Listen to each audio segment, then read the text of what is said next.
Thank you, Mr. Speaker. Unfortunately, most members in this chamber know someone who's been affected by the drug overdose epidemic plaguing our country.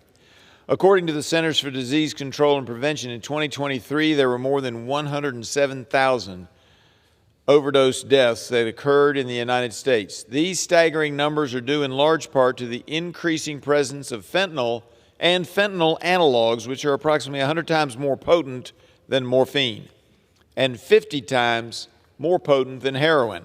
The lethal dose of fentanyl is just 2 milligrams, or about 4 grains of sand. A loophole that the cartels have tried to use to traffic their illicit fentanyl into our country is by changing one part of fentanyl's chemical structure to create fentanyl analogs. The cartels did this in an attempt to evade our criminal laws. Right now, fentanyl analogs are considered Schedule I substances, but only because of a series of temporary scheduling orders, and that order is now set to expire on September 30th of this year.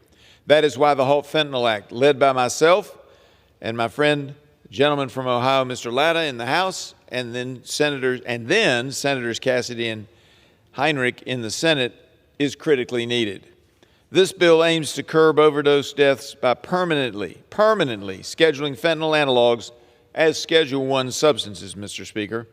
This will strengthen the law enforcement's ability to prosecute fentanyl traffickers and act as a deterrent. The HALT Fentanyl Act promotes research by improving the registration process so eligible individuals can conduct studies on Schedule I substances with the appropriate safeguards.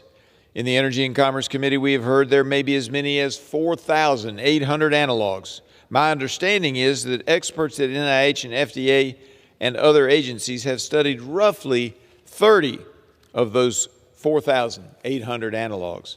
By encouraging research of Schedule I substances like fentanyl analogs, we can better understand how these substances work and how we can prevent potentially harmful impacts in the future.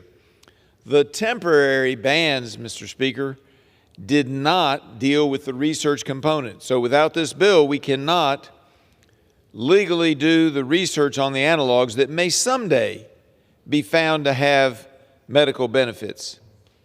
Because fentanyl itself has a proven medical use, it is considered a Schedule II drug.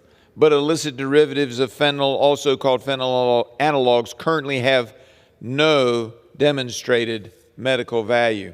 Let me be clear, this bill will have no impact whatsoever on a physician's ability to administer fentanyl in medical settings. HALT deals specifically with fentanyl analogs, not medicinal fentanyl. We must address this bipartisan issue immediately and not allow this temporary extension to expire in September. Once fentanyl analogs are permanently placed into Schedule I, Congress will continue to build off this work to continue to address the illicit fentanyl crisis in our country.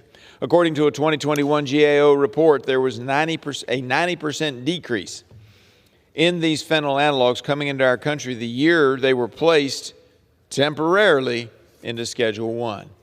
This bill is a critical step in combating the opioid crisis in our country because China and Mexico are heavily involved in this business. China sends the precursors of fentanyl and fentanyl analogs, the API or active pharmaceutical ingredients, to the cartels in Mexico, who are then making the drugs and bringing it across our borders. By making these analogs permanently Schedule I, it removes the incentive to traffic these drugs into our country due to the penalties if you are caught. China has even realized the risk of fentanyl analogs themselves and permanently scheduled these analogs on their strictest schedule. Other countries have followed suit and done the same. This bill received bipartisan support on the House floor with a vote of 312 to 108 in February.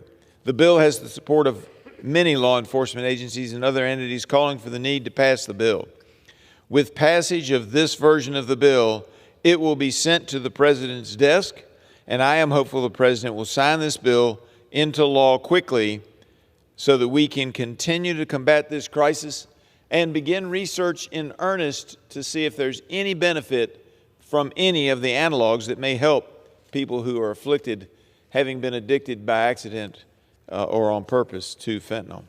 I urge all of my colleagues to support Senate 331, the HALT Fentanyl Act, and, Mr. Speaker, I reserve the balance of my time.